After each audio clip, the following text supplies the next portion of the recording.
பிஞ்சு போனா மண்ணை வாரி தூத்துவேன். அந்த புத்தி எனக்கு கிடையாது. அவங்க புறணி பேசுவேன். ஏன் ஆம்பளை அப்படி கிடையாது. நேருக்கு நேர கெடா மாதிரி சண்டை ஓடுறவன் தமிழ் கத்துக்கறீங்க. வீர நிறைஞ்ச பூமி இது. ஆனா நீ என்ன மேடம் திஸ் பப்புன் டான்ஸ் 5:30 வரைக்கும் நான் தான் உனக்கு பொச்சன். யா பொச்சனா புருஷன். யோ யாரையா சொன்னது? 5:30 வரைக்கும் புருஷன் கிடையாது. அதுக்கு அப்புறம் இன்னும் ரஸ் போட்டு கூட்டிட்டு வரல சரியா? ராதா ஒழுக்கமா பேசிக்க. புருஷன் என் புருஷன் யூடியூப் பேர ஓடிக்கிட்டு இருக்க பாத்து. என்ன புருஷன்? 5:30 வரைக்கும் நான் என்ன வேணா செய்யலாம் மேடம். சரி இப்போ என்னமோ தினேஷ் என்னமோ சொன்னி என்ன சொன்ன? தினேஷ் பையலதே. அதுக்கு அப்புறம் நீ என்ன வேணா பண்ணிக்க. என்ன எவன்டா பேரு முதற்கொண்டு சொன்னேன் உள்ள தினேஷா பேர் ஒண்ணும் இந்த ஊர்ல அந்த பையனை தான் வச்சிருக்கேன். அதனால தினேஷ்னு பேர் வச்சு அவன் ஒரு தினுசா பிறண்டு படுக்கும் போது எனக்கு தெரியும்டா. அங்க உள்ள எவன் போறானோ கிணத்து வெடியை போட்டே விட்டுருவேன். மரியாதை கிட்டு வா. ஏங்க ஏன் அப்படி சொல்றீங்க? தினேஷ் வரைக்கும் கேள்விப்பட்டி அவன் நம்பர் வாங்கியிருப்பிய. யார் சொன்னது? அவ்வளவுதான். அவன் எனக்கு குழந்தை வேணுங்க. தப்பா நினைக்க கூடாது சரியா? தினேஷ் சொன்ன நீ அவன் என்ன சொன்ன மேடையில இப்ப பத்தியா இந்த பிள்ளையை அட்வான்ஸ் பண்ணி உங்களுக்காக கூட்டு வந்தவன் நான் கடைசியில் செக்யூரிட்டி ஆயிட்டேன். அவன் எல்லா வேலையும் பார்த்துட்டானே போச்சே.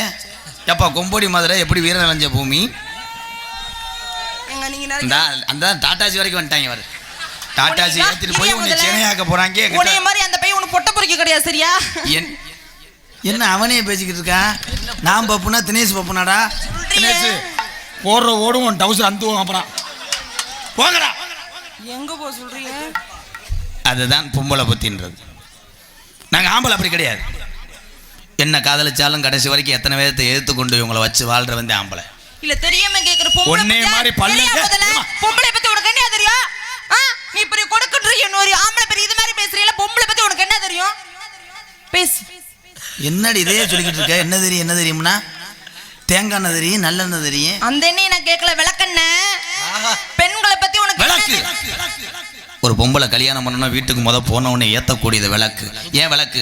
இருளா இருந்த வீட்டை வெளிச்சமாக்குனாலதான் அதை விளக்குன்னு பேர் வச்சாங்க. கைதட்டலாம்.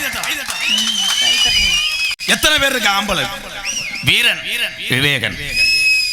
எதுலையுமே ஆம்பளை விட்டு கொடுக்க மாட்டேன். அயல் நாட்டுக்காரன் சரக்கு கண்டுபிடிச்சாலும் உமட்டும் போது கம்பு கூட்டம் மோந்து வாத்துவேன் தமிழை. நீ அந்த வேலை செய்வீங்களோ? ஓட்ட கப்பா இருந்தாலும் ஒரு சாச்சு குடிக்கிறேன் தமிழை. எத்தனை போதை அடிச்சாலும் வீட்டுக்கு வந்ததுக்கு அப்புறம் விளக்க மாத்த அடி வாங்கினாலும் வெளியே சொல்லாம படுக்கிறவன் தமிழை. என்ன செய்வேன்?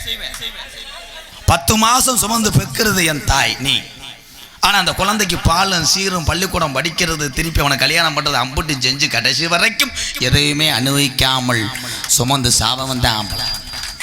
அப்ப நாங்க எதுவுமே சுமக்கலையா? நீ என்ன சமைக்கல? இல்ல என்னையா 10 மாசம் சுமந்து ஒரு குழந்தைய பெத்தெடுத்து